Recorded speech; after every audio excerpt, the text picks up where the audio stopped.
الحمد لله رب العالمين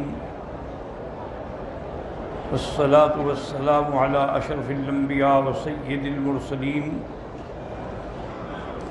سيدنا محمد وعلى آله وأصحابه أجمعين. اللهم صل على سيدنا محمد وعلى آل سيدنا محمد كما صليت على إبراهيم وعلى آل إبراهيم في العالمين إنك حميد مجيد. أعوذ بالله من الشيطان الرجيم. بسم الله الرحمن الرحيم. وأنزلنا من السماء ماء بقدر فأسكناه في الأرض وإنا على ذهاب به لقادرون. فأنشأنا لكم به جنات من نخيل وأعناب لكم فيها فواكه كثيرة ومنها تأكلون. والشجرة تخرج من طور سيناء تنبت بالدهن وصبغ للآكلين. وَإِنَّ لَكُمْ فِي الْأَنْعَامِ لَعِبْرَةً نُسْقِيكُم مِّمَّا فِي بُطُونِهَا وَلَكُمْ فِيهَا مَنَافِعُ كَثِيرَةٌ وَمِنْهَا تَأْكُلُونَ وَعَلَيْهَا وَعَلَى الْفُلْكِ تُحْمَلُونَ. قال المؤلف والمفسر رحمه الله تعالى ادام النفع بعلومه وعلومكم في الدارين آمين إلى أن قال يذكر تعالى نعمه على عبيده التي لا تعد ولا تحصى في إنزاله القطر من السماء بقدر.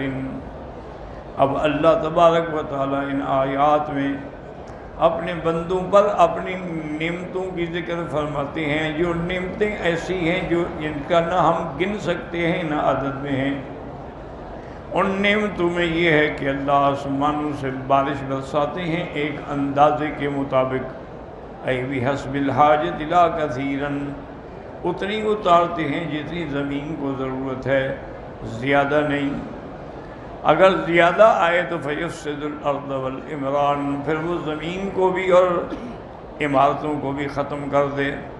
اور اتنی تھوڑی بھی نہ ہو کہ زراعت کے لیے کافی نہ ہو، ہر چیز اندازے سے اتارتے ہیں.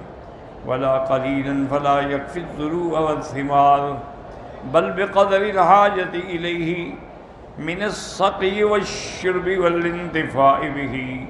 اللہ اپنی قدرت سے صحیح اندازے سے بارشیں اتارتے ہیں تاکہ تم پی بھی سکو، نفع بھی اٹھا سکو.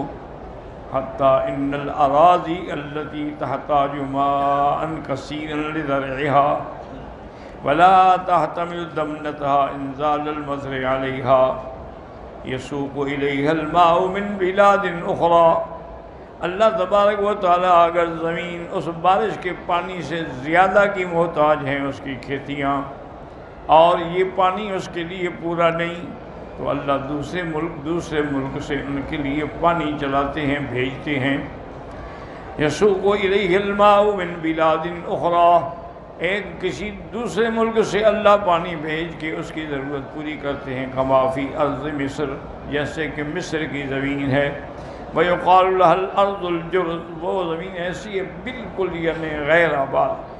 یسوق اللہ الیہا ماء النیل معہ تین احمر یجترفہ من بلاد الحبشۃ فی زمان امطارہا.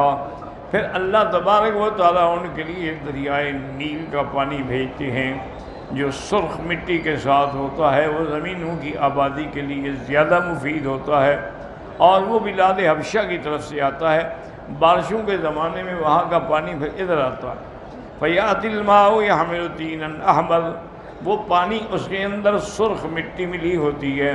فَيَسْقِي أَرْضَ مِصْرَ، زمین مصر کو وہ پانی ملتا ہے. وَيَقِرُّ الطِّينُ عَلَىٰ أَرْضِهِمْ لِيَزْرَعُوا فِيهَا، اور وہ مٹی جو ہے ان کے کھیتوں میں بیٹھ جاتی ہے تاکہ زراعت کر سکیں. لأن أرضهم سباع يغلب عليها الرمال، ان کی زمینیں جو ہیں وہ بنجر ہیں، ان پہ ریت کا زیادہ غلبہ ہے۔ فسبحان اللطیف الخبیر الرحیم الغفور، کتنی پاک و بلند ذات ہے اس کی، جو لطف والے ہیں، جاننے والے ہیں، رحم فرمانے والے ہیں، بخشنے والے ہیں۔ اب اللہ دوسری نعمت کا ذکر فرماتے ہیں، فَأَسْكَنَّاهُ فِي الْأَرْضِ أَيْ جَعَلْنَا الْمَاءَ إِذَا نَزَلَ مِنَ السَّحَابِ يَخْلُدُ فِي الْأَرْضِ، کہ جب آسمان سے بارش ہم اتارتے ہیں وہ زمین اپنے اندر محفوظ کر لیتی ہے۔ وَجَعَلْنَا فِي الْأَرْضِ قَابِلِيَّةً لَهُ وَتَشَرَّبُهُ وَيَتَغَذَّى بِهِ مَا فِيهَا مِنَ الْحَبِّ وَالنَّوَىٰ، اور زمین میں بھی اللہ تبارک و تعالیٰ ایسی صلاحیت پیدا کرتی ہیں کہ وہ اس پانی کو پیتی ہے، اور اس کے اندر جو دانے ہیں، جو بیج ہیں، ان کے لیے غذا کا کام دیتی ہے۔ وَقَوْلُهُ وَإِنَّا عَلَىٰ ذَهَابٍ بِهِ لَقَادِرُونَ، جیسے ہم نے بارشیں بھیجی ہیں، اگر ہم چاہیں تو نہ بھیجیں، روک دیں۔ اَيْ وَلَوْ شِئْنَا أَن لَّا تَمْطِرْ لَفَعَلْنَا، اگر ہم چاہیں کہ نہ برسائیں تو ہماری مرضی۔ وَلَوْ شِئْنَا إِذًا لَّصَرَفْنَاهُ عَنكُمْ إِلَى السَّبَاخِ وَالْبَرَارِ وَالْكَفَارِ، اور اگر ہم تمہیں اللہ ایذا دینا چاہیں تو اس پانی کو بھیج دیتے ہیں ان زمینوں کی طرف جو زمینیں زیادہ محتاج ہیں، جنگل ہیں۔ وَلَوْ شِئْنَا لَجَعَلْنَاهُ أُجَاجًا، اگر ہم چاہیں تو اس پانی کو کڑوا بنا لیں جس سے کوئی فائدہ نہ اٹھا سکے۔ لَا يَنْتَفِعُ بِهِ لِلشُّرْبِ وَلَا لِلسَّقِيِ لِفِعْلِنَا، نہ وہ پینے کے کام آئے نہ آبادی کے۔ وَلَوْ شِئْنَا لَجَعَلْنَاهُ لَا يَنزِلُ فِي الْأَرْضِ، اگر ہم چاہیں تو بارش زمین میں نہ آئے۔ بَلْ يَنْجَلُّ عَلَىٰ وَجْهِهَا لَفَعَلْنَا، بلکہ اللہ تبارک و تعالیٰ اس کو جہاں چاہیں بھیجیں۔ وَلَوْ شَئْنَا لَجَعَلْنَاهُ إِذَا نَزَلَ فِيهَا يَغُورُ إِلَىٰ مَدَىٰ لَا تَصِلُونَ إِلَيْهِ وَلَا تَنْتَفِعُونَ بِهِ لَفَعَلْنَا، اور اگر ہم چاہیں تو اس زمین کے اندر وہ بارش نیچے چلی جائے جس سے آپ فائدہ ہی نہ اٹھا سکیں۔ وَلَٰكِن بِلُطْفِهِ وَرَحْمَتِهِ يَنزِلُ عَلَيْكُمُ الْمَاءَ مِنَ السَّحَابِ عَذْبًا فُرَاتًا زُلَالًا، یہ اس کا کرم ہے کہ اللہ بارشوں میں ایسا پانی بھیجتے ہیں جو میٹھا بھی ہوتا ہے اور جو پسندیدہ بھی ہوتا ہے، تر و تازہ کرنے والا بھی ہوتا ہے۔ فَيَسْكُنُهُ فِي الْأَرْضِ وَيَسْلُكُهُ يَنَابِيعَ فِي الْأَرْضِ، اللہ اس کو زمین میں بھیجتے ہیں، پھر زمین کے اندر اس کے لیے نالیاں چلتی ہیں۔ فَيَفْتَحُ الْعُيُونُ وَالْأَنْهَارُ، پھر چشمے پھوٹتے ہیں، نہریں جاری ہوتی ہیں۔ وَيَسْقِي بِهِ الزُّرُوعَ وَالثِّمَارُ، وہ کھیتیوں کو اور پھلوں کو اور درختوں کو پانی پہنچتا ہے۔ تشربون منہ ودوابکم وانعامکم، تم بھی پانی پیتے ہو، تمہارے جانور بھی پانی پیتے ہیں۔ وتغتسلون منہ وتطہرون منہ وتتنظفون، تم اس سے غسل بھی کرتے ہو اور اپنے بدن کی صفائی بھی کرتے ہو، ان فائدہ بھی اٹھاتے ہو۔ وَلِلَّهِ الْحَمْدُ فَلَهُ الْحَمْدُ وَالْمِنَّةُ، اللہ کے لیے شکر ہے اور احسان ہے کہ یہ نعمتیں ہمیں عطا فرمائیں جو ہم گن بھی نہیں سکتے۔ اب اور نعمتوں کا اللہ ذکر فرماتے ہیں۔ وَقَوْلُهُ فَأَنشَأْنَا لَكُمْ بِهِ جَنَّاتٍ مِّن نَخِيلٍ وَأَعْنَابٍ فَأَخْرَجْنَا لَكُمْ بِمَا أَنزَلْنَا مِنَ السَّمَاءِ جَنَّاتٍ، ہم نے جو آسمان سے پانی اتارا ہے اس کے ساتھ زمین میں تمہارے لیے باغ بن گئے، اور ذات بڑے خوبصورت منظر نظر آ رہا ہے باغوں کا۔ من نخیل وعناب، اے فیہا نخیل وعناب، اس میں کھجوریں بھی اور انگور بھی۔ وہذا ما کان یعرف اہل الحجاز، اہل حجاز کے لیے یہی پسندیدہ چیز ہوتی تھی، کھجور اور انگور۔ ولا فرق بین الشیء وبین نظیرہ، اس میں اور اس کی مثال میں کوئی فرق نہیں۔ وَكَذَلِكَ فِي حَقِّ كُلُّ أَهْلِ إِقْلِيمٍ عِندَهُمْ، ہر ملک کے لیے جو ثمر ہوتا ہے، جو پسندیدہ پھل ہوتا ہے، اللہ ان کو وہ عطا فرماتے ہیں۔ من نعمت اللہ علیہم ما یعجزون عن القیام بشکر شکرہ، اللہ کے شکر ادا کرنے سے عاجز ہیں، شکر نہیں کر سکتے۔ لَكُمْ فِيهَا فَوَاكِهُ كَثِيرَةٌ، اللہ نے تمہارے لیے بڑے پھل پیدا کیے ہیں۔ کما قال تعالی ينبت لكم به الزرع والزيتون، تمہارے لیے ہم اگاتے ہیں کھیتیاں بھی، زیتون بھی اور کھجوریں بھی اور انگور بھی۔ ومن كل الثمرات، ہر قسم کے پھل۔ قوله ومنها تأكلون، كأنه معطوف على شيء مقدر تقديره تنظرون إلى حسنه ونسجه، تم اس کے خوبصورتی کو، اس کے پکنے کو دیکھتے ہو اور اسی کو تم کھاتے بھی ہو۔ اسی طرح فرمایا وَشَجَرَةً تَخْرُجُ مِن طُورِ سِینَاءَ، اور ایک درخت جو طور سینا سے ہم پیدا کرتے ہیں، یعنی زیتون کا درخت، وَالطُّورُ هُوَ الْجَبَلُ وَقَالَ بَعْضُهُمْ إِنَّمَا يُسَمَّى طُورًا إِذَا كَانَ فِيهِ شَجَرٌ، بعض علماء کہتے ہیں کہ جس درخت پر پھل ہو اس کو طور کہا جاتا ہے۔ فَإِنْ أَرَأَنَا سَمَّى جَبَلًا، اگر اس پہ کوئی درخت نہ ہو، کوئی چیز نہ ہو تو اس کو پہاڑ تو کہتے ہیں لیکن طور نہیں کہتے۔ واللہ اعلم۔ وطور سیناء هو طور سینین وهو الجبل الذي كلم الله عليه موسى ابن عمران علیہ السلام، طور سینین وہ جبل ہے جس پہ اللہ نے کلام فرمایا حضرت موسیٰ علیہ السلام سے۔ وما حوله من الجبال التي فيها شجر الزيتون، اور اس کے ارد گرد اور بھی پہاڑ ہیں جہاں زیتون کے درخت اگتے ہیں۔ تنبت بالدہن، قال بعضهم الباء زائدة وتقديره تنبت الدہن، یعنی اسے تیل بھی نکالتے ہیں۔ کما فی قولہ العرب القا فلان بیدہ، بے زائدہ ہوتے ہیں، اصل ہے القا فلان یدہ۔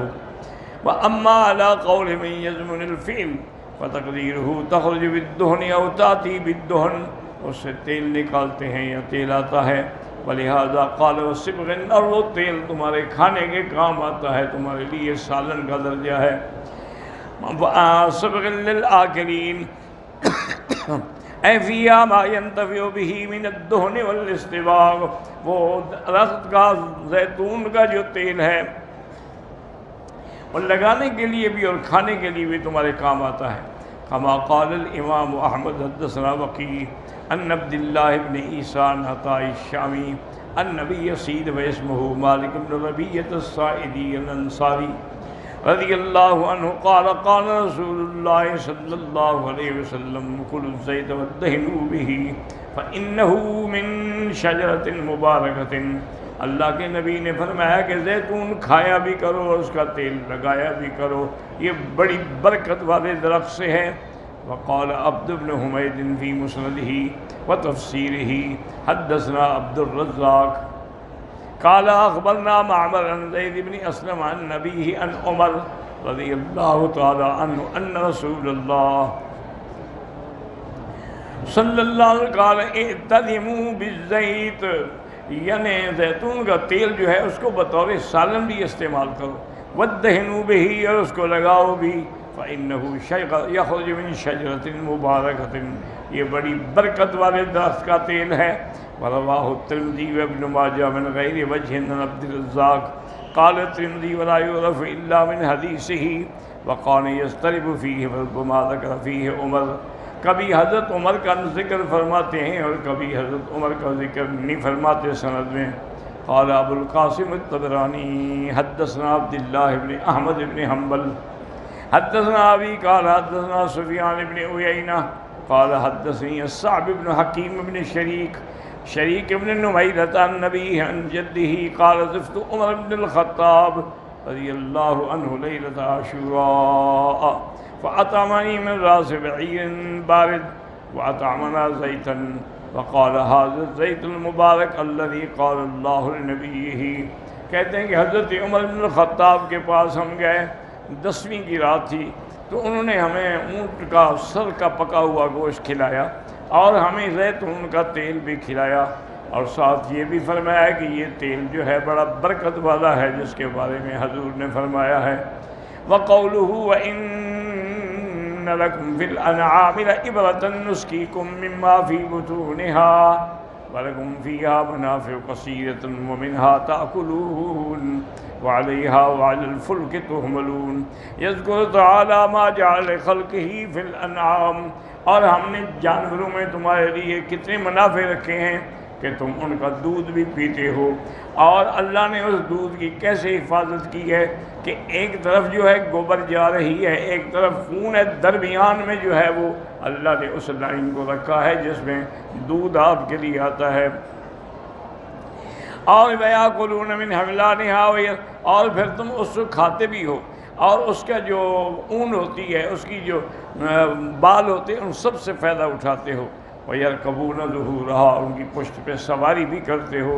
وَيَحْمِلُونَهَا الْأَحْمَالَ الثِّقَالَ إِلَى الْبِلَادِ النَّائِيَةِ، اور دور دور کے شہروں میں تم اپنا سامان لاد کے اونٹوں پہ لے جاتے ہو۔ كما قال تعالیٰ وَتَحْمِلُ أَثْقَالَكُمْ إِلَى بَلْدٍ لَمْ تَكُونُوا بَالِغِيهِ إِلَّا بِشِقِّ الْأَنفُسِ إِنَّ رَبَّكُمْ رَءُوفٌ رَحِيمٌ۔ وقال تعالیٰ اَوَلَمْ يَرَوْا أَنَّا خَلَقْنَا لَهُمْ، ہم نے ان کے لیے پیدا کیا اپنے ہاتھوں سے، بما عملت ایدینا انعاما، جانور، پھر ہم نے ان کو مالک بنایا، وذللنا لهم، پھر ان کو ہم نے آپ کے تابع کر دیا ہے کہ کتنا اونٹ سرکش ہے، ایک بچہ بھی اس کو کھینچتا ہے۔ فمنها ركوبهم، بعض جانور ہیں جو تمہاری سواری کے کام آتے ہیں، ومنها یاکلون، اور بعض کو تم ذبح کر کے کھاتے ہو، ولهم فیہا منافع ومشارب، تمہارے لیے اس میں بڑے منافع ہیں، اس کے دودھ بھی پیتے ہو۔ افلا یشکرون، کیا تم اپنے اللہ کا شکر ادا نہیں کرتے ہو؟ تو انسان کو اللہ کی نعمتوں کا شکر ادا کرنا چاہیے کہ یہ جو نعمتیں اس نے ہمیں دی ہیں، اور پھر اس کا یہ بھی وعدہ ہے کہ اگر تم میری نعمتوں پہ شکر کرو گے تو میں زیادہ دوں گا۔ لئن شکرتم لازیدنکم ولئن کفرتم، اگر نا شکری کرو گے تو اللہ کا عذاب بڑا سخت ہے۔ ایک آدمی حضرت موسیٰ علیہ السلام کے پاس آئے، انہوں نے کہا کہ اللہ کے پیغمبر کلیم اللہ، مجھے اللہ نے ہر نعمت دی ہے اور اتنی دی ہے کہ میرے تصور سے بھی زیادہ ہے، اب آپ اللہ سے درخواست کریں کہ مجھے مزید نہ دیں، بس یہ نعمتیں مجھے کافی ہیں۔ تو حضرت موسیٰ علیہ السلام نے بھی اللہ کے آگے درخواست کی کہ یا اللہ، وہ تیرا بندہ ہی نہیں پہ راضی ہے، اور پھر میں اس کو کہو کہ تم شکر کرنا بند کر دو تو ہم نعمت دینا بھی بند کر دیں۔ جب وہ شکر بند نہیں کرتا تو ہم نعمت دینا کیوں بند کریں؟ تو یہ قاعدہ ہے کہ لئن شکرتم لازیدنکم۔ شکر کا معنی ایک تو یہ ہوتا ہے کہ آدمی زبانی شکر کرے، جیسے کھانا کھایا کہا الحمدللہ الذی اطعمنا وسقانا۔ اصل شکر کا معنی یہ ہوتا ہے کہ اللہ نے جو نعمتیں دی ہیں تمہیں، وہ اللہ کے حکم کے مطابق اعمال میں کام آئیں۔ اللہ نے ہاتھ دیے ہیں، پاؤں دیے ہیں، آنکھیں دی ہیں، دماغ دیا ہے، تو وہ زیادہ سے زیادہ اللہ کی نعمتوں کی طرف رجوع کرے اور اللہ کے فرمان پر چلے، تو یہ اصل میں شکر ہے۔ صرف زبانی کلامی شکر کافی نہیں ہوتا، شکر کے لیے ضروری ہے کہ ان چیزوں کو اللہ کی رضا میں استعمال کرے۔ اب دیکھنا یہ پاؤں ہیں، اگر تم مسجد کی طرف چل کے آؤ گے تو یہ شکر ہے، لیکن اگر تم نعوذ باللہ شراب کھانے کی طرف چل کے جاؤ گے تو یہ ناشکری ہے۔ تمہاری آنکھیں ہیں، تم قرآن دیکھو گے، کعبۃ اللہ دیکھو گے، اللہ کی چیزوں پر نظر ڈالو گے تو یہ شکر ہے، لیکن تم اگر غیر محرم پہ نظر ڈالو گے تو یہ ناشکری ہے۔ تو اس لیے ہر نعمت کو جو اللہ نے دی ہے اس کے حکم کے مطابق استعمال کریں۔ واللہ اعلم۔ جو فوت ہو گئے ہیں ان کے نام پہ طواف کریں، یا اللہ اس کا ثواب فلاں کو ہو، بس اور کیسے کریں۔ آپ کی دادی ضعیف ہے، کمزور ہے، آپ ان کے لیے بھی طواف کر سکتے ہیں۔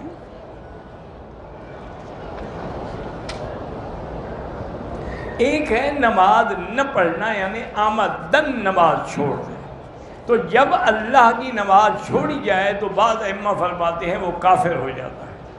اور حضور کی ایک حدیث مبارک میں بھی ہے کہ من ترک الصلاۃ متعمدا فقد کفر، جو آدمی جان بوجھ کے اس نماز چھوڑے وہ کافر۔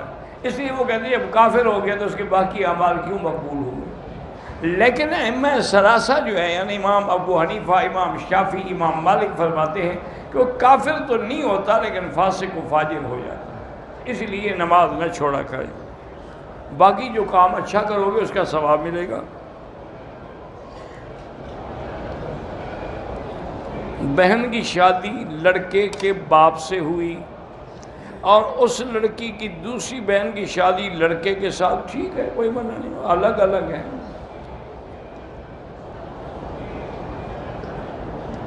میں جب تنہائی میں ہوتی ہوں اللہ کا ذکر بھی کرتی ہوں تو رونا نہیں آتا، اس کا معنی ہے کہ دل پہ میل ہے، تو اس لیے درود شریف زیادہ پڑھیں اور استغفار زیادہ کریں۔ فتاوی رضویہ میں نے نہیں لکھی ہے، وہ تو کسی بریلوی علماء کی لکھی ہوئی ہے۔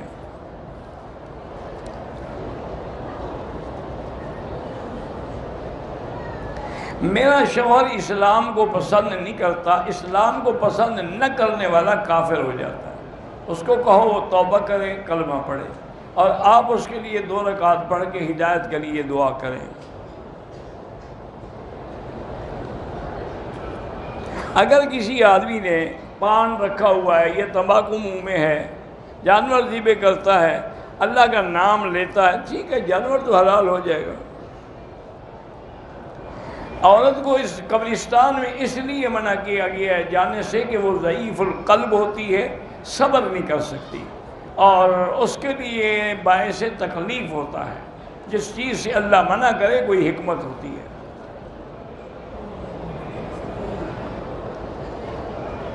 حمل کی حالت میں 160 مرتبہ بسم اللہ لکھ کے وہ گلے میں ڈال لے یا اپنے پاس رکھ لے۔ نقلی دانت لگوانا کیسا ہے؟ لوگ کہتے ہیں کہ مرنے کے بعد دانت منہ میں رہ جائے، کوئی تمہیں کیا، جب سارا بدن رہ گیا تو دانت کا کیا فکر ہے؟ دفتر میں جو پانی ہمیں انہوں نے سٹاف کے لیے دیا ہے وہ ہم گھر لے جا سکتے ہیں، وہ سٹاف کے بندے تو لے جا سکتے ہیں، لیکن پوچھ کے اجازت کے ساتھ۔ ہمارے گھر میں جھگڑے ہوتے ہیں، یہ امتحان ہے اللہ کی طرف سے، آپ زیادہ سے زیادہ لا حول پڑھا کریں۔ میں نے پتہ نہیں کیا بتایا تھا پیشاب کی تکلیف کے لیے، آپ اسی فیس بک پہ اس کو دوبارہ پڑھ لیں۔ میرے والد کی عمر 72 سال ہے، میری ماں کے ساتھ جھگڑا رہتا ہے، بڑھاپے میں جھگڑے ہوتے رہتے ہیں، آپ دعا کریں اللہ ان کو آپس میں اتفاق دے۔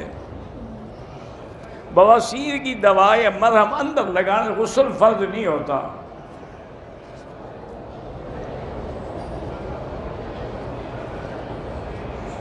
میرے چچا کی 2 بیویاں ہیں، ایک تو میری ساس ہے، دوسری جو ہے وہ بھی آپ کے لیے گویا کہ ساس ہے، آپ کے چاچے کی بیوی ہے نا۔ چین میں کرونا وائرس سے ہزاروں لوگ متاثر ہوئے ہیں۔ بہرحال وبائی علاقے کو حکم یہ ہے کہ آدمی جب طاعون پھیلے تو حضور نے فرمایا کہ اگر اس علاقے میں ہو تو نکلو نہیں، اور اگر باہر ہو تو اس علاقے میں جاؤ نہیں۔ تو اسی میں حکمت تھی کہ اگر نکلیں گے تو دوسری جگہ وہ وائرس لے جائیں گے، اور اگر باہر سے خود بخود اندر آئیں گے تو اپنے آپ کو ہلاکت میں ڈالیں گے۔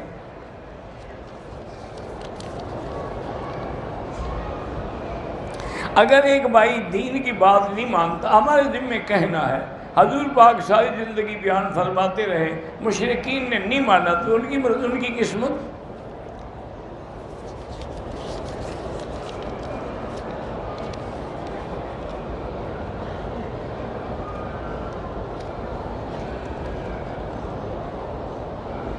بہرحال یہ رسم کل جو ہے بدعت ہے، بحث کرو یا نہ کرو۔ حرم پاک میں بھی عورتوں کی صفیں مردوں کے آگے نہیں ہونی چاہیے۔ حنفی مسلک میں تو نماز بھی نہیں ہوگی، ان کی صفیں پیچھے ہونی چاہیے۔ جو صف ان کے پیچھے ہوگی اس کی نماز نہیں ہوگی، باقی کی تو ہو جائے گی۔ اگر والدین زندہ ہیں، آپ اپنے لیے طواف کر کے ان کے لیے دعا کریں۔ عمرہ کرنے کے بعد احرام کو صرف سے یا صابن سے دھو سکتے ہیں؟ بالکل، کیوں نہیں دھو سکتے، کپڑا ہے۔ ایجنٹ حضرات زبردستی محرم بنا دیتے ہیں، بالکل گناہ ہے۔ جب آپ آنا چاہیں تو ان کو سختی کریں کہ ہمارے ساتھ کوئی غیر محرم نہ لگائیں۔ اگر فجر کی نماز کی 2 سنتیں نہیں پڑھی، نماز میں شامل ہو گیا، تو اب افضل یہ ہے کہ سورج نکلنے کے بعد وہ 2 سنتیں جو ہیں پڑھے، وہی 2 سنتیں قضا کرے فجر کی۔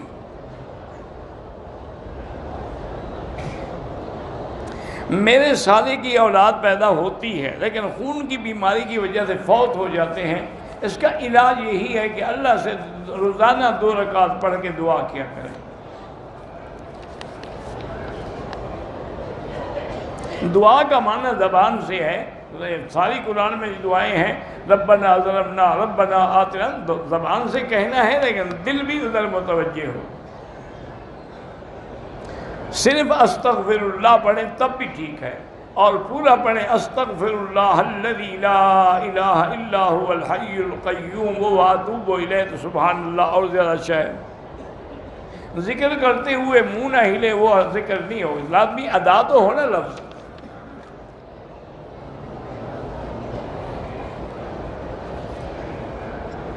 بہرحال غیر مسلموں کے لیے بھی یہ دعا کریں کہ اللہ ان کو ہدایت دے، جب تک وہ زندہ ہیں ان کی ہدایت کی دعا کریں، اور کفر پہ مر جائیں تو پھر دعا نہ کریں۔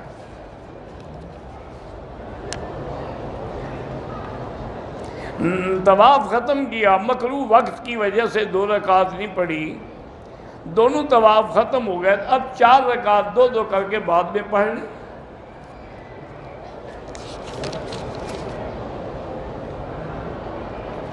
مسجد نبوی میں اور مسجد الحرام میں رمضان میں تراویح کی 20 رکعت پڑھائی جاتی ہے۔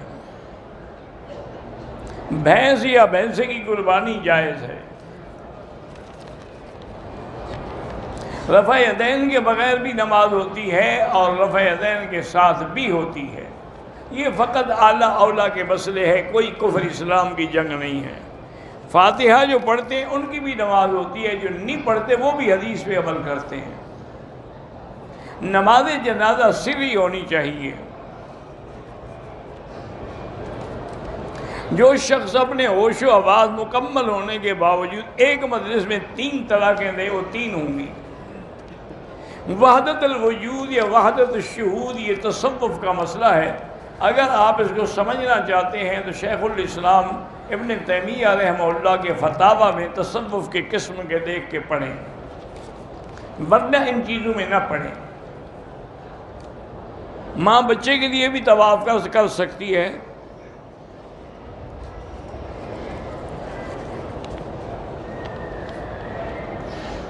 میں نے مسجد عائشہ سے احرام باندھا ہے، مکہ پہنچتے ہوئے مجھے حیض آ گیا، تو اب آپ کو بیٹھنا ہوگا، جب تک پاک نہ ہوں عمرے کیے بغیر نہ جائیں، ورنہ آپ پہ دم بھی پڑ جائے گی اور دوبارہ اس عمرے کو قضا کرنے کے لیے بھی آنا پڑے گا۔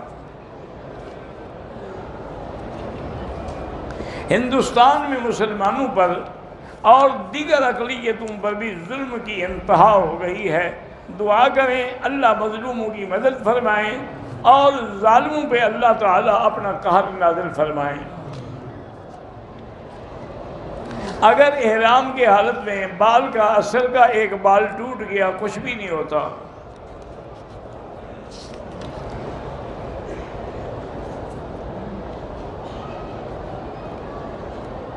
اگر زکوٰۃ کے پیسے ہیں تو بہرحال وہ زکوٰۃ دے دینی چاہیے مستحقین کو، جب تک آپ نہیں دیں گے تو اس کی زکوٰۃ ادا نہیں ہوگی بیچارے کی۔ یہ نہیں کہ ابھی آپ اپنے کام میں لگاتے رہیں بعد میں دیں۔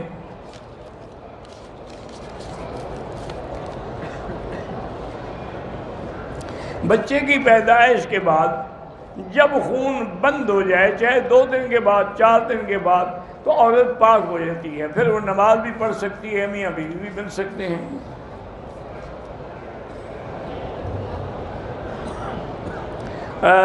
تقریباً 6 فروری کو بلوچستان میں دین کی تبلیغ کا اجتماع، اللہ کامیاب فرمائے اور اللہ حفاظت فرمائے۔ ایک عورت 4 چکر طواف کرنے کے بعد گم ہو گئی، صبح کمرے میں آ کر بال کاٹے، 2 دن بعد صفا مروہ کرائی، دم پڑ گئی۔ 2 دن بعد جب اس نے بال کاٹ لیے پھر کس بات کی صفا مروہ رہ گئی؟ وہ تو آپ نے عمرہ ختم کر دیا اس کا۔ بہتر یہ ہے کہ عمرہ بھی کراؤ، دم بھی دو۔ میرے اوپر بہت زیادہ قرضہ ہے، قرضے اتارنے کے لیے سب سے بڑا عمل استغفار ہے۔ پاکستان میں بھی عورتیں جنازہ پڑھ سکتی ہیں، ہاں پڑھ سکتی ہیں، لیکن اپنے گھر سے جنازہ گاہ میں ان کا آنا جو ہے وہ جائز نہیں ہے۔ یہاں تو اب مسجد میں بیٹھی ہوتی ہیں، اس لیے ہم کہتے ہیں کہ پڑھ لیں۔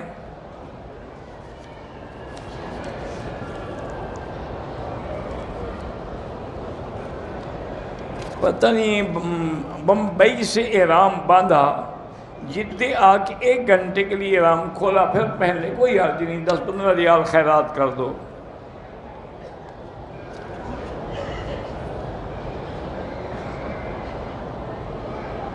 کہتے ہیں کہ شیعہ کہتے ہیں کہ صحابہ نے کون سی قربانی دی ہے، تو قربانیاں تو ساری صحابہ نہیں دی ہیں، ساری جنگیں انہوں نے لڑی ہیں۔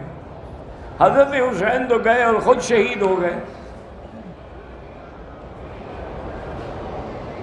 بہرحال جو شیعہ قرآن کا منکر ہو، سیدہ عائشہ کی عصمت کا منکر ہو، سیدنا صدیق کی صدیقیت کا منکر ہو، وہ کافر ہے۔ میقات جو ہیں وہ حضور نے مقرر فرمائی ہیں، اور حضور جو فرماتے ہیں وہ اللہ کا حکم ہوتا ہے۔ وقت رسول اللہ صلی اللہ علیہ وسلم 5 مواقیت، آپ نے 5 میقات مقرر کیے۔ اگر رمضان میں اعتکاف میں گرمی ہو تو نہا سکتے ہیں، نہیں آپ بیٹھے رہیں مسجد سے بلا ضرورت نہ نکلیں۔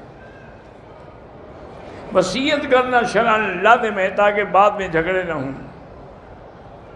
طواف کے دوران خانہ کعبے پہ نظر پڑ جائے، طواف ہو جائے گا، لیکن افضل یہی ہے کہ سجدے کی جگہ، پاؤں کی جگہ نظر رکھیں۔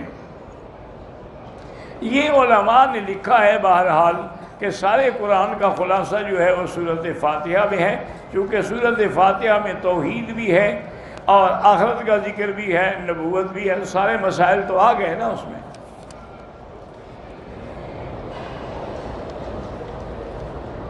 کراچی کے ایک عالم ہیں، تبلیغی جماعت کو بھی برا کہتے ہیں، اللہ ہدایت دے۔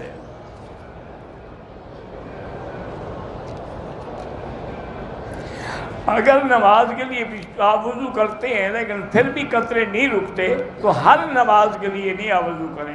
مثلا عصر کو وضو کیا، اب مغرب تک نمازیں پڑھتے رہیں آپ، یعنی تلاوت کرتے رہیں، طواف کرتے رہیں، لیکن نیچے کوئی ایسی چیز رکھیں کہ حرم میں قطرہ نہ گرے۔ ایک آدمی اپنا آبائی علاقہ 1 دن کے لیے چھوڑے یا 1 سال کے لیے، جب سفر 78 کلومیٹر ہو تو نماز قصر پڑھے گا۔ کوئی آدمی امامت کرا، یہی نیت ہے کہ میں امام ہوں، اور کیسے کرے گا؟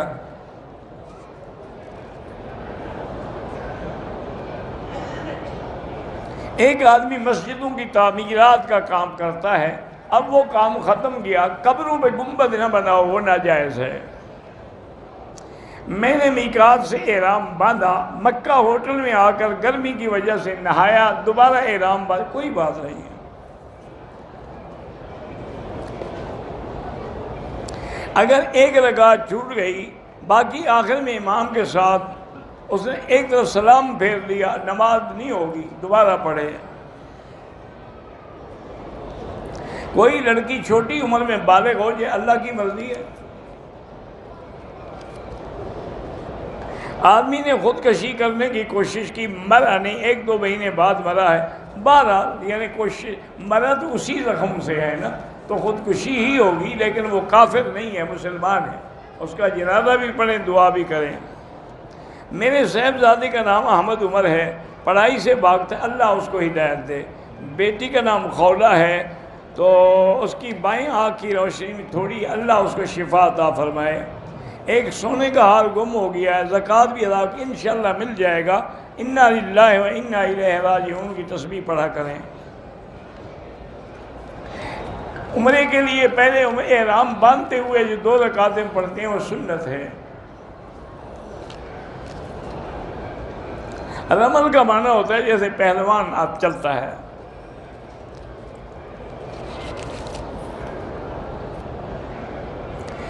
خواتین حیض کی حالت میں اپنے ناخن اور بغلوں کی صفائی کر سکتی ہیں۔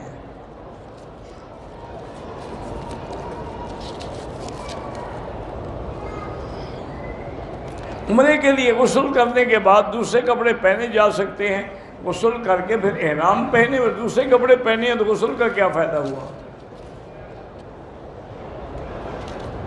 ریاض میں تمام مساجد میں 8 رکعتیں پڑھائی جا رہی، کوئی بات نہیں، بعض لوگ 8 کے قائل ہیں، لیکن افضل اور یہی ہے کہ 20 پڑھی جائیں۔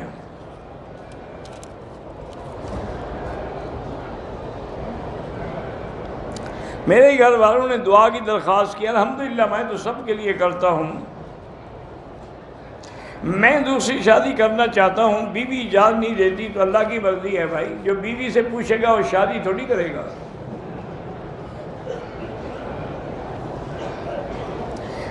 پاکستان سے عورت آئی، حیض کی حالت میں تھی، عمرے کی نیت نہیں کی، میقات بھی کراس کر لیا، اب مسجد عائشہ سے عمرہ کرے گی لیکن دم بھی دے گی، کیونکہ اس کو نیت کر لینی چاہیے تھی۔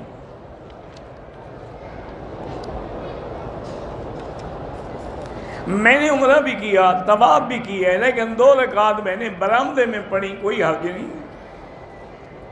میں نے عمرے اور طواف کے نفل کی الگ الگ نیت نہیں کی، پڑھے تو ہے نا، بس یہی نیت ہے۔ نماز میں دنیاوی خیالات آتے ہیں تو وہ معاف ہیں، اس کے ختم کرنے کا علاج یہ ہے کہ نماز میں جو تلاوت ہو، جو ذکر ہو، اس لفظوں پہ غور کیا کریں۔ زندہ لوگوں کے لیے آپ اپنے لیے عمرہ کر کے ان کے لیے دعا کریں۔ بہترین صدقہ ہے کہ پانی کا انتظام کیا جائے جہاں پانی نہ ہو۔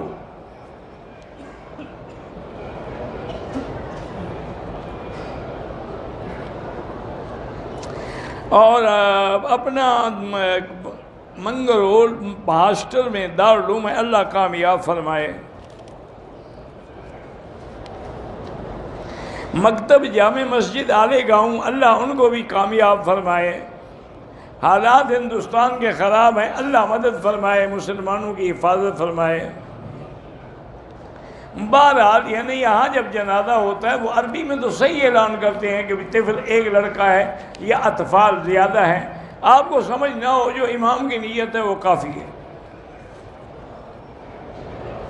اللہ ہر بیمار کو شفا عطا فرمائے۔ اشال مجھے نہیں پتا اشال کیا معنی ہے، نام رکھا ہے اللہ عالم۔ ایک دکان میں ایک بوری میں گھر واپس لایا تو اس میں 4000 روپیہ نظر آیا، تو جس سے آپ نے وہ لیا ہے اسی سے جا کے پتہ کریں، اسی کا ہوگا۔ عید قربانی ان کے لیے جو صاحب نصاب ہیں۔ مجھے اللہ نے بیٹا دیا ہے الحمدللہ، تو صحابہ کے نام پر کسی کا کوئی نام رکھ لیں۔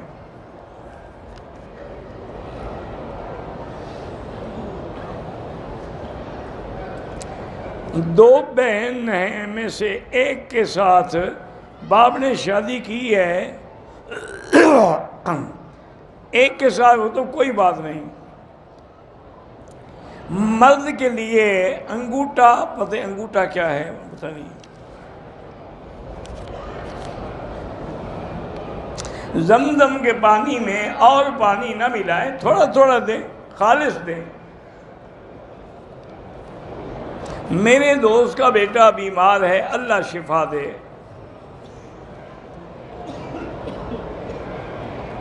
کہتے ہیں کہ پاکستان میں کوئی مر جائے تو کہتے ہیں قضائے الہی سے فوت ہوا، تو ٹھیک کہتے ہیں کہ اللہ کی تقدیر سے فوت ہوا ہے، کسی نے گولی نہیں ماری۔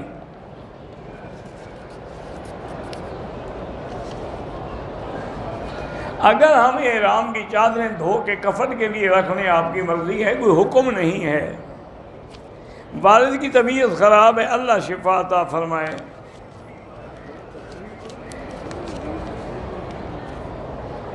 میری والدہ کو خارش کی بیماری ہے، اللہ شفا عطا فرمائے، زمزم لگائیں اسی جگہ۔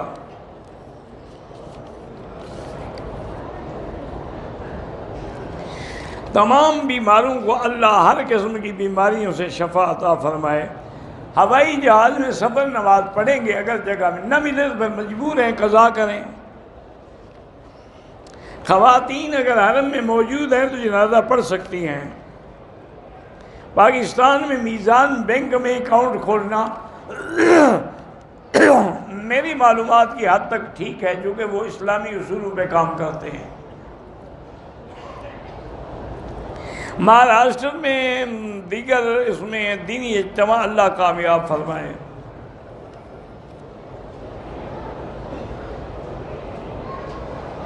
حضرت مولانا فضل الرحمان درخواستی، انہوں نے میری ہمشیرہ کی وفات پہ میرے ساتھ خود الحمدللہ عیادت کی تھی اور کل انہوں نے تعزیتی جلسہ بھی اپنے مدرسے میں کیا ہے، مہربانی فرما کے۔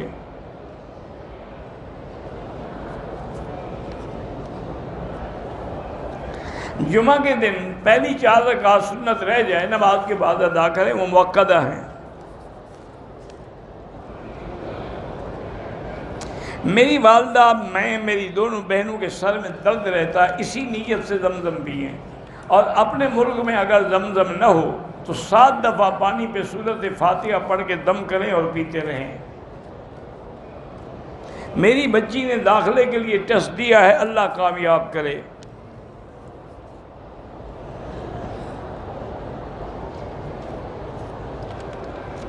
بہرحال میرا باپ امیر آدمی ہے، دوسری شادی کی، کیونکہ اس کے لڑکیاں ہیں، صرف میں ہی اکیلا لڑکا ہوں، تو آپ والد سے ہر وقت چیز مانگ سکتے ہیں، وہ آپ کا باپ ہے۔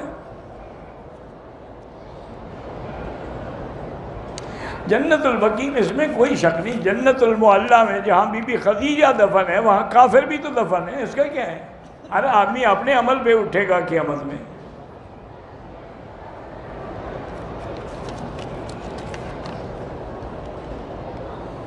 جب عورتیں کنگھا کرتی ہیں، بال گرے، ان کو اکٹھا کر کے کسی جگہ محفوظ دفن کر دیں۔ فجر کی نماز کھڑی ہو جائے تو جماعت میں مل جائیں۔ اذا اقیمت الصلاۃ فلا صلاۃ الا المکتوبہ، اور 2 رکعت بعد میں پڑھیں۔ اگر مغرب کی نماز میں امام صاحب کو آیت بھول گئے، کسی دوسرے شخص نے بتا دیا، ٹھیک ہے، جو پیچھے نماز میں ہو وہ بتا سکتا ہے۔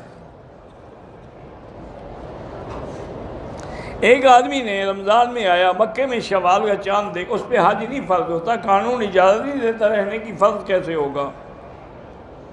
بیت اللہ کو مسجد الحرام اللہ نے کہا ہے، فَوَلِّ وَجْهَكَ شَطْرَ الْمَسْجِدِ الْحَرَامِ، یہ حرمت والی اور شان والی مسجد ہے۔ سنت وہ ہے جو اللہ کے نبی پاک کے قول، فعل، عمل، تقریر سے ثابت ہو، یا اجماع صحابہ سے، جو نہ ہو وہ بدعت ہے۔ احرام کی چادر اتاری، پھر سر پہ اس طرح پھیرا، کوئی حرج نہیں۔ ایک آدمی کے اپنے بچے نہیں، کسی نے بیٹی دی یا بیٹا دیا، جب جوان ہو جائیں تو پردہ کریں گے، وہ حقیقی بیٹا بیٹی نہیں ہے۔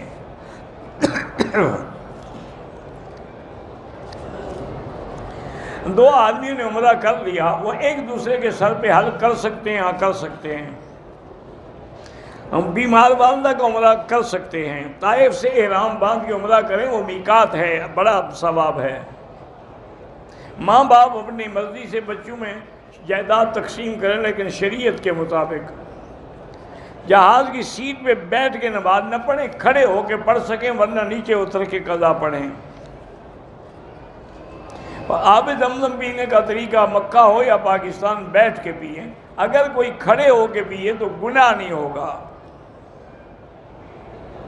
بیت المقدس قبلہ تھا، لیکن اللہ نے تبدیل کیا تاکہ لوگوں کو پتہ چل جائے کہ مسلمان کسی پتھر کا یا کسی جہت کا تابع نہیں، وہ اللہ کے حکم کے تابع ہے۔ اسلام میں قوالی کے ساتھ اگر یعنی ساز بات ہے وہ ناجائز ہے، قوالی میں غلط کلام ہے تو وہ بھی ناجائز ہے، اگر قوالی صرف مدح رسول میں ہے تو وہ جائز ہے۔ عمرہ کیا، بال نہیں کاٹیں، اب بال بھی کاٹیں، دم بھی دیں۔ حرم شریف میں تصویریں لوگوں کی نہ اتارا کریں۔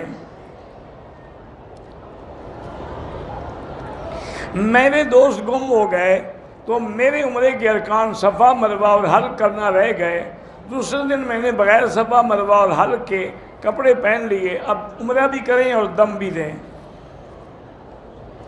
اللہ کی نعمتوں کا شکر یہ ہے کہ اللہ کی وہ نعمتیں اس کی رضا میں استعمال ہوں۔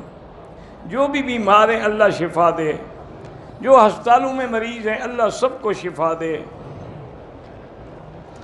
بچی کو بخار آ جاتا ہے اللہ اس کو بھی شفا دے۔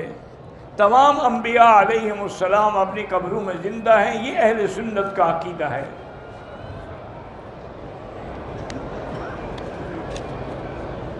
اگر میں کمپنی کا مندوب ہوں اور کوئی چیز کمپنی ریٹ سے میں زیادہ مہنگی بیچوں، وہ پیسے بھی کمپنی کے ہیں، آپ کے نہیں ہیں۔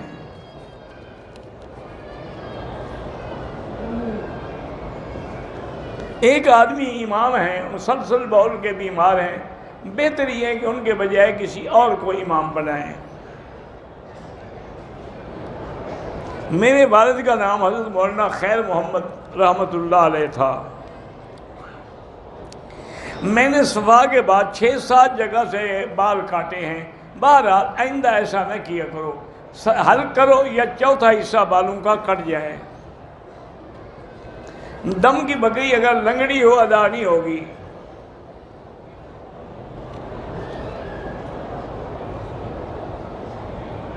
میں نے پتہ نہیں کیا کہتا ہے فیس بک بنایا ہے، بہرحال آپ ڈالنا چاہتے ہیں ہمارے درس ڈال دیں، ہمیں تو کوئی منع نہیں۔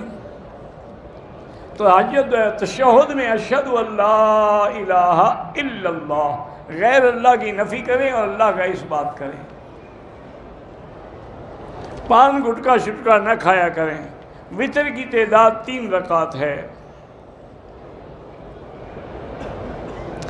مولانا داؤد مرحوم کا بیٹا گرفتار ہے، اللہ ان کی مدد فرمائے۔ بریلوی حضرات، اٹھنا بیٹھنا تو سب کے ساتھ جائز ہوتا ہے۔ میرا بھابھی بھائی کم کمائی پر بہت ذلیل کرتی، اللہ اس کو ہدایت دے۔ کمائی تو اللہ کے ہاتھ میں، زیادہ دے تھوڑی دے۔ طواف کے دوران عورتوں سے ٹکرانے سے بچیں۔ مولانا شاہ احمد نورانی صاحب کی زوجہ کا انتقال ہو گیا، اللہ مغفرت فرمائے۔ خواب میں آتے ہیں تو کوئی بات نہیں،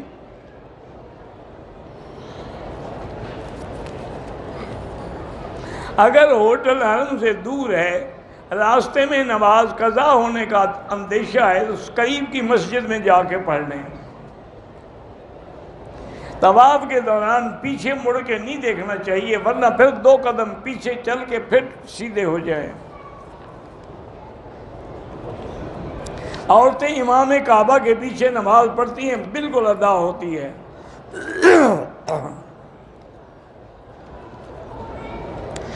بہرحال کمپنی میں پیسے انویسٹ کیے ہیں، یہ ان چیزوں کا مجھے پتہ نہیں، کسی مقامی عالم سے پوچھیں۔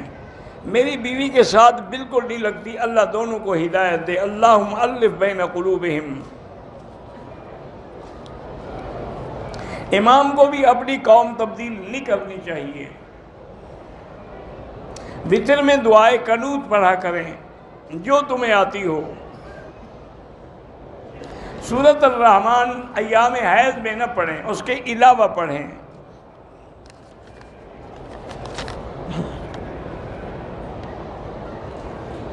نیو یارک میں رہتا ہوں، وہاں کوئی مدرسہ نہیں ہے، وہاں اہل حدیث کی مسجد یا مدرسہ نہیں، وہاں پر بریلوی کی مسجد ہے۔ اگر آپ کوئی مدد کر سکتے ہیں، مجھے نہیں پتہ آپ کہاں رہتے ہیں امریکہ میں۔ امریکہ میں ہر جگہ تقریباً اچھے اور علماء حق کے مدرسے بھی موجود ہیں۔ نیو یارک میں بھی ہیں، نیو جرسی میں بھی ہیں، اور شکاگو میں بھی ہیں، ہیوسٹن میں بھی ہیں، ہر جگہ مدرسے ہیں۔ یہ بات ٹھیک ہے، جہاں سے اللہ نے کسی کو مٹی سے اٹھا کے پیدا کیا ہے اسی جگہ پھر وہ دفن ہوتا ہے۔ اسی لیے حضور نے فرمایا تھا کہ میری ابو بکر اور عمر دونوں کی مٹی ایک جگہ سے اٹھائی گئی۔ 3 سال کا لڑکا ابھی بات نہیں کرتا، اللہ اس کو شفا دے۔ اردو میں خطبہ نہیں ہوتا جمعہ کا، سنت یہ ہے کہ عربی میں ہو۔ پہلے تقریر کر لیں آپ اردو میں، لیکن خطبہ عربی میں ہوگا۔ کوئی آدمی اپنی بیوی کا نام لکھ کر SMS کے یعنی میسج کے ذریعے 3 طلاقیں دے، وہ طلاقیں ہو جائیں گی۔ اگر عورت میقات سے گزر گئی، حیض آیا، اب مسجد عائشہ سے عمرہ کرے، دم بھی ادا کرے۔ گاؤں میں جا کے دم نہیں کر سکتے، دم مکے میں دیا جاتا ہے۔ کہتے ہیں کہ جنت البقیع کے قبرستان میں اگر قبریں پرانی ہو جائیں، اللہ عالم ہڈیاں نکالتے ہیں نہیں نکالتے، مجھے علم نہیں ہے۔ 14 سال ہو گئے، سکون نہیں میاں بیوی میں، اللہ ان کو اتفاق کی توفیق دے، اور اللہ کے نام یا لطیف و یا ودود کی تسبیح پڑھ کے دعا کیا کریں۔ اللهم صل على سيدنا محمد وعلى آل سيدنا محمد كما صليت على إبراهيم وعلى آل إبراهيم في العالمين إنك حميد مجيد. لا إله إلا الله الحليم الكريم. سبحان رب العرش العظيم. الحمد لله رب العالمين. لا إله إلا الله الملك الحق المبين. لا إله إلا أنت سبحانك إنا كنا من الظالمين. نجنا من الغم، نجنا من الغم، نجني وأهلي من الكرب العظيم. اللهم فرج هم المهمومين، نفس كرب المكروبين، واقض الدين عن المدينين، واشفنا واشف مرضانا ومرضى المسلمين. اللهم انصر الإسلام والمسلمين. اللهم احفظ سائر بلاد المسلمين. هذا البلد الأمين فاجعلها آمنا مطمئنا سخاء رخاء إلى يوم الدين. یا اللہ بیماروں کو شفا عطا فرما. یا اللہ ہماری ظاہری باطنی روحانی جسمانی بیماریاں پریشانیاں دور فرما. یا اللہ بے حیاؤں کو حیا عطا فرما. بے اولادوں کو اولاد صالح عطا فرما. جن کے گھروں میں بچیاں ہیں ان کے رشتے آسان فرما. یا اللہ بے روزگاروں کو روزگار عطا فرما. قرض داروں کے قرض ادا فرما. یا اللہ پورے عالم میں جہاں مساجد ہیں، مدارس ہیں، دین کے ادارے ہیں، ان کی حفاظت فرما. دین کے کام کرنے والوں کی حفاظت فرما. یا اللہ علماء کی حفاظت فرما. یا اللہ پاکستان کو ہنود، یہود اور قادیانیوں کے فتنے سے محفوظ فرما. یا اللہ مسلمان ہندوستان میں ہیں، کشمیر میں ہیں، فلسطین میں ہیں، حلب میں ہیں، شام میں ہیں، عرب میں ہیں، عجم میں ہیں، افغان میں ہیں. یا اللہ ان کی جان مال آبرو عزت کی حفاظت فرما. یا الہ العالمین ہندوستان کے مسلمانوں پہ رحم فرما. یا اللہ کشمیر کے مظلوموں پہ رحم فرما اور ان کے ظالموں پہ اپنی قدرت سے عذاب نازل فرما. اللہم انصر الاسلام والمسلمین. اللہم اہلک اعداءک اعداء الدین. اللہم انزل علیہم بأسک الذی لا یرد عن القوم المجرمین. وصلی اللہ تعالی علی